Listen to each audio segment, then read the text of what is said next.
Hello, dear friends. I hope everyone is very good. By the grace of Allah, I am much better. আপনারা thumbnail দেখেই বুঝতে পারছেন যে ভিডিওটি কি নিয়ে হতে চলেছে।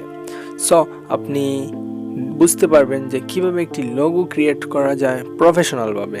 দৈনন্দিন জীবনে কিন্তু লোগোর অনেক ডিমান্ড। বিভিন্ন ক্ষেত্রে social media, suppose website, Facebook, YouTube এগুলোর ক্ষেত্রে কিন্তু আমাদের লোগো যত বেশি সুন্দর হবে তত বেশি লুক আমাদের পেজ কিংবা চ্যানেল কিংবা ওয়েবসাইটের প্রতি আকৃষ্ট হবে।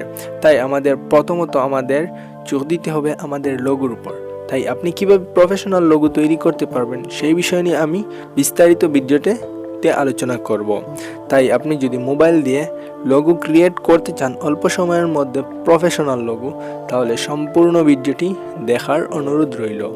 সো ভিডিওটি শুরু করার আগে আমি বলে রাখি, এই চ্যানেলে যদি আপনি নতুন দর্শক হয়ে থাকেন তাহলে অবশ্যই চ্যানেলটি সাবস্ক্রাইব করবেন, আর যদি সাবস্ক্রাইব করে থাকেন তাহলে আপনাকে অসংখ্য ধন্যবাদ। সো কথা না বাড়িয়ে ভিডিওটি স্টার্ট করা যাক। আমরা আমাদের মোবাইল স্ক্রিনে আসার পর আমরা কি করব, আমরা একটি অ্যাপ ডাউনলোড করতে হবে। তার জন্য আমরা প্লে স্টোরটি ওপেন করব। প্লে স্টোরটি ওপেন করার পর আমাদের সার্চ বারে গিয়ে সার্চ দিতে হবে canva.com। ক্যানভা, শুধু ক্যানভা লিখলেই আপনাদের সামনে একটি অ্যাপস চলে আসবে। সো এই অ্যাপটি আপনারা ডাউনলোড করে নেবেন, তাহলে আপনারা লোগো ক্রিয়েট করতে পারেন। যেহেতু আমার ডাউনলোড করা আছে, সো আমি অ্যাপটি ওপেন করব এখন। সো আমরা অ্যাপটি ওপেন করব। অ্যাপটিতে ওপেন করার পর আপনাদের কি করতে হবে তা আমি ভিডিওর মাধ্যমে আলোচনা করব। সো ফার্স্ট অফ অল আপনাদের এইভাবে একটি অ্যাডের মতো চলে আসবে। সাপোজ এটা অ্যাড নয়, এটা হচ্ছে যে ক্যানভার ডিজাইন। সো আমি রিলোড দিয়ে দিব অথবা ক্রসে ক্লিক করে দিব। আমি রিলোডে দিলাম, তারপর একটু লোডিং নেবে। যেহেতু এটা অনলাইন ভিত্তিক অ্যাপ, আপনাদের ডাটা কানেকশন রাখতে হবে। এটির মাধ্যমে আপনাদের অনেক উপকার হবে।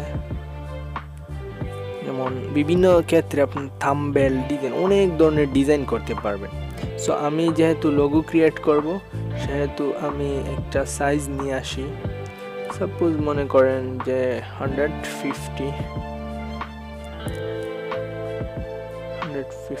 পিক্সেল, এইটাতে আমি ক্রিয়েট করব।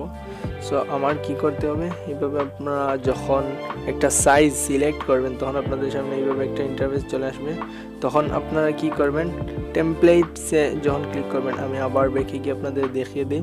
আপনারা প্লাস আইকনে ক্লিক করবেন। প্লাস আইকনে ক্লিক করার পর আপনারা যখন টেমপ্লেটে ক্লিক করবেন বিভিন্ন ধরনের আইকন চলে আসবে। আপনারা যদি এই জায়গায় সার্চ দেন যে লোগো, আমি দেখাই আপনাদের, যে লোগো লেখা যদি আমি সার্চ দিই, লোগোর সকল ধরনের আমাদের টেমপ্লেটগুলো আমাদের চলে আসবে। দেখেন বিভিন্ন ধরনের টেমপ্লেট চলে আসছে আমাদের সামনে। আমি কি করব, যে কোনো একটি টেমপ্লেট নিব। সাপোজ মনে করেন আমি যে কোনো একটা নিতে পারি। মনে করেন আমি এটি নিলাম, এটিতে আমি কাজ করব। আমি কালার কি নিতে পারি, তাও নিতে পারি। হোয়াইট নিব। সাপোজ মনে করেন আমি এই হোয়াইট কালারটি নিলাম। তারপর আমি সিলেক্ট করে আমি এইভাবে চলে আসবে।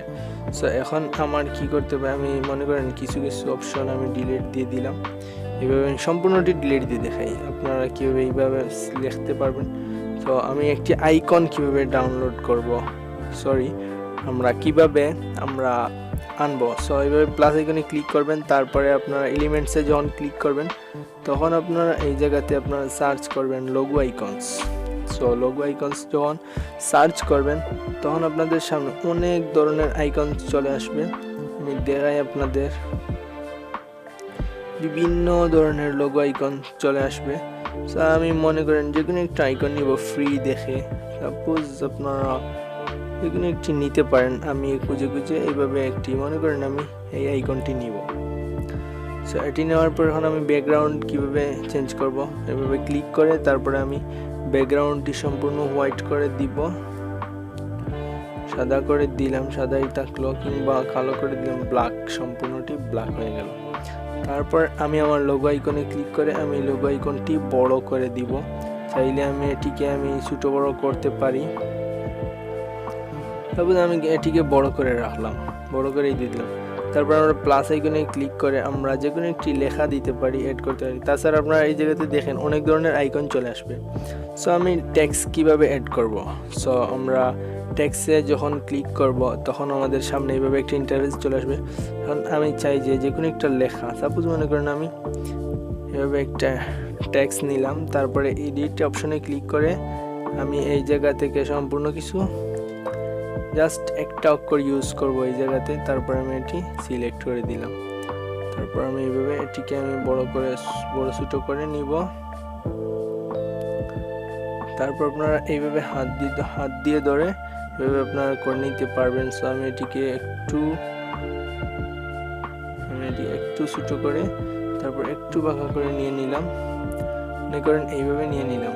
তারপর আমরা এটিকে একটু সাইডে রেখে দিলাম। তারপর আরেকটু আমরা টেক্সটে ক্লিক করব। আমরা টেক্সটে ক্লিক করে অন্য একটি ফ্রন্টের টেক্সট নিয়ে আসব, সাপোজ এই টেক্সটটি। তো তখন আমরা এডিট অপশনে ক্লিক করব। আমরা সম্পূর্ণ কিছু কেটে দিয়ে আমরা এস লিখে দিব।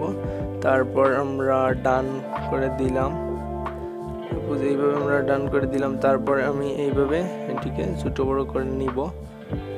এইভাবে আমরা একটু ছোট বড় করে নেই। তারপর আমি চাইলে এই জায়গা থেকে লেখাটিকে একটু এইভাবে করে নিলাম। তারপর আমি যদি চাই যে এই লেখাটিকে এইভাবে আমরা জায়গা মতো আমরা বসিয়ে দিব। সো মনে করেন আমি এইভাবে জায়গা মতো বসিয়ে দিলাম। তারপর আমরা এটিকে সুন্দর করে একটা ডিজাইন করতে পারি এইভাবে। তারপর আমি চাই যে কোনো একটি কিছু এলিমেন্টস কিংবা আমি আপনাদের এলিমেন্টস যে কোনো একটি এলিমেন্টস আমি অ্যাড করতে চাই। সাপোজ আমি এইগুলো আমি কেটে দিব। তারপর আমি ইউজ এলিমেন্টস, আমি যেগুলো ইউজ করছি সেগুলো আমি এই জায়গা থেকে আনতে পারবো। সাপোজ মনে করেন আমি এগুলো না এনে আমি যে কোনো একটা কিছু অ্যাড করে দেই লেখার মধ্যে। সাপোজ এটিকে আমি অ্যাড করব। সো যখন এটিকে আমি ক্লিক করব তখন দেখেন এইভাবে চলে আসবে। সো আমি এটিকে একটু এভাবে করে দিই যাতে বোঝা না যায়। সো দেখতে পাচ্ছেন অনেক সুন্দর একটা লোগোর আইকন আমাদের সামনে সিলেক্ট হয়ে গেছে। আমি লাল লেখাটিকে আমি এডিট করে একটু কালার করে দেই। সো এটি আমার কাছে মেবি বেস্ট লাগতেছে। সো অনেক সুন্দর একটা ডিজাইন হয়ে যাবে। আপনারা যত বেশি কাজ করবেন তত বেশি সুন্দর ডিজাইন তৈরি করতে পারবেন। তাছাড়া আপনি চাইলে আপনার কোনো আইকন যদি আপনার কাছে থাকে তাহলে আপনি আপলোডে ক্লিক করে আইকনগুলো সিলেক্ট করতে পারেন। তাছাড়া আপনি ইমেজে চলে গেলে আপনি বিভিন্ন ধরনের ইমেজ আপলোড করতে পারেন এই জায়গা থেকে। তাছাড়া আপনি ব্যাকগ্রাউন্ডে ক্লিক করলে অনেক ধরনের ব্যাকগ্রাউন্ড পেয়ে যাবেন। সো এইভাবে আপনারা একটি লোগো ক্রিয়েট করতে পারবেন। তো এখন আমি দেখিয়ে দিই যে আপনি কিভাবে লোগোটি ডাউনলোড করবেন। সো আপনারা যখন ডাউনলোড অপশনে ক্লিক করবেন তখন সেভ অ্যাজ ইমেজে নিয়ে আসবে। আপনাদেরকে সেভ অ্যাজ ইমেজে নিয়ে আসার পর আপনারা একটু অপেক্ষা করবেন। তারপরে দেখেন অটোমেটিক্যালি ডাউনলোড হয়ে যাবে। তাছাড়া আরেকটি জিনিস হচ্ছে যে আপনি যদি এই লোগোটি আপনি যে পারমিশন যখন চাইবে, সাপোজ আপনি পেইড একটি আইকন সিলেক্ট করছেন তখন কিন্তু আপনাদের এই লোগোটি আপনারা ইউজ করতে পারবেন না। সো আমার এই লোগোটি আমার গ্যালারিতে চলে গেছে। সো আশা করি এইভাবে আপনারা অনেক সুন্দর অনেক প্রফেশনাল লোগো আপনারা ডিজাইন করতে পারবেন মোবাইলের মাধ্যমে। যদি আপনাদের ভিডিওটি ভালো লাগে থাকে তাহলে অবশ্যই আমার চ্যানেলটি সাবস্ক্রাইব করবেন এবং বিভিন্ন ধরনের ট্যাগ রিলেটেড ভিডিও পাওয়ার জন্য আমার চ্যানেলটি নোটিফিকেশন অন করে দিবেন। এই পর্যন্ত আল্লাহ হাফিজ, আসসালামু আলাইকুম।